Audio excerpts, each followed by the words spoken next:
Hello everyone, welcome back to my channel. I hope you're all having a great new year.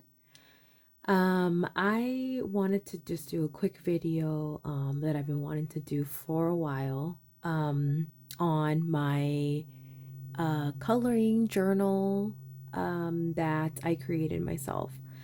I tried to look for one that online that I would that had the information that I was looking for. There was a lot of them that had kind of extra things that I didn't really need at this time.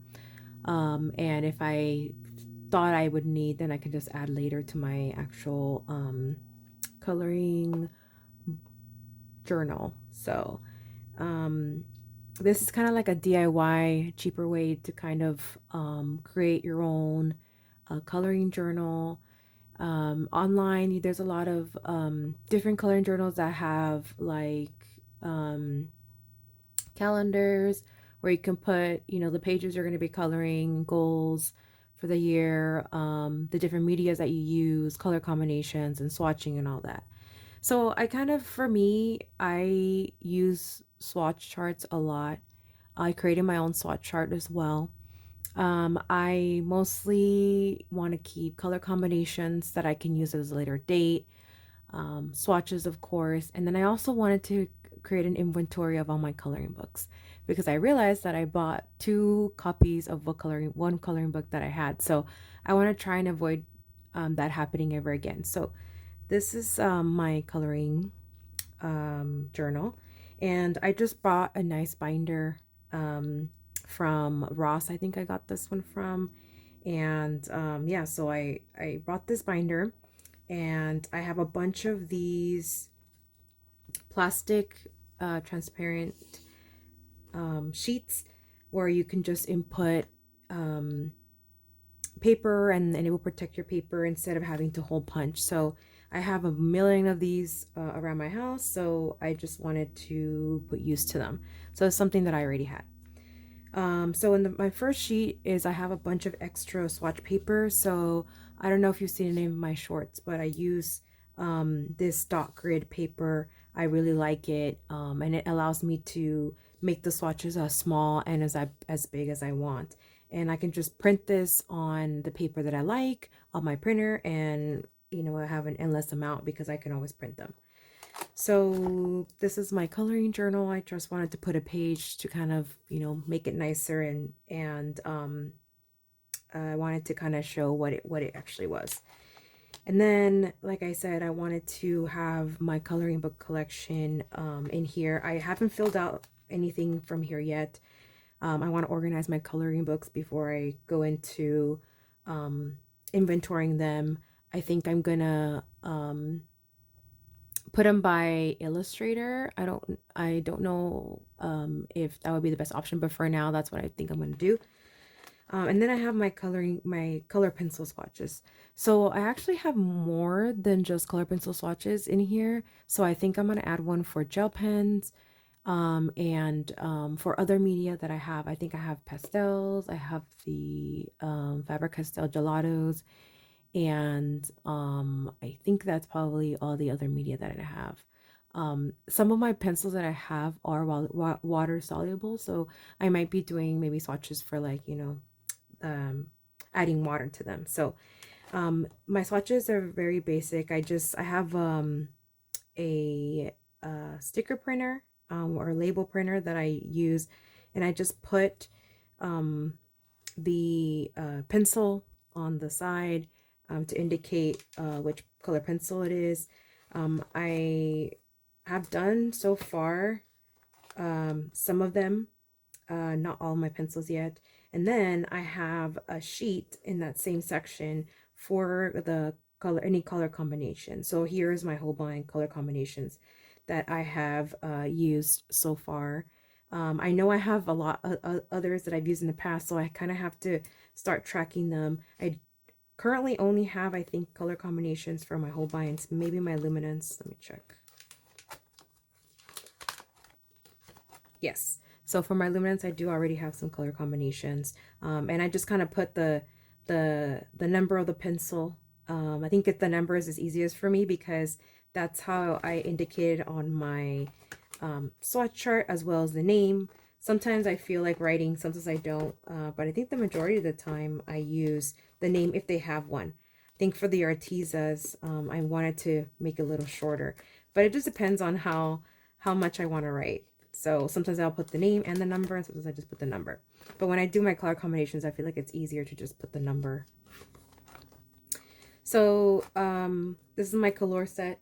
I have to still label on the side, but this is the one that I recently did a video on. And here's an example of one of my gel pens. So as you can see, I just use one square. I don't think for gel pen you need to have, you know, a full, how many squares? 3 squares, like the color pencils. So I think this, like I said, is an awesome paper where you could do whatever you want. The swatch is as big as you want or as small as you want. So really highly recommend this dot grid method of swatching. And so I do currently have swatches. I was using Coloring Bliss. I bought the templates for these. And so I still have swatches for from Coloring Bliss that I did for like my Prismacolors and I think my Faber-Castell. So these I'm planning on converting into the grid method that I have to just make it easier and more consistent. So I still have to, you know, finish it up. Yeah, so I think in this journal, I'm also going to add coloring pages that I'm currently working on and keeping track of like the dates and when I complete pages, trying to get a little bit more organized. Because right now I'm just using sticky tabs with the number of the color pencil, the type of color pencil, and it's the sticky tabs fall off, and so I think it's best to just keep it in a journal.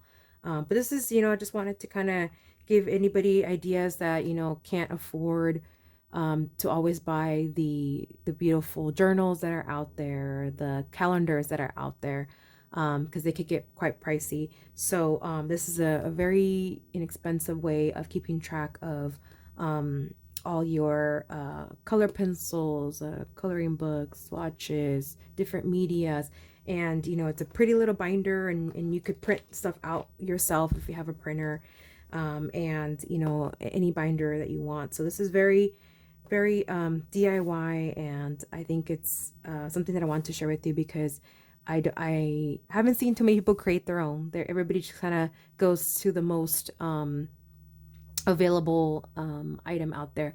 But for me, I like to kind of create my own things based on what I'm going to be using. I think I don't want to waste paper, so I can control how much I print with this journal. I can control what's in it and what I use the most. So yeah, so I kind of highly recommend if, you know, you're having difficult organizing, having a journal, a coloring journal will be good. I hope you like this video. My next video is probably going to be inserting my color pencils into my drawers that I bought, that I did a review on, my wooden drawers, and I'm going to be putting in, based on a request that I got, I'm going to be just providing a video of me organizing my Prismas and my Ardex into those wooden boxes. So let's see if they fit, because that's, you know, probably close to almost 1,000 pencils. So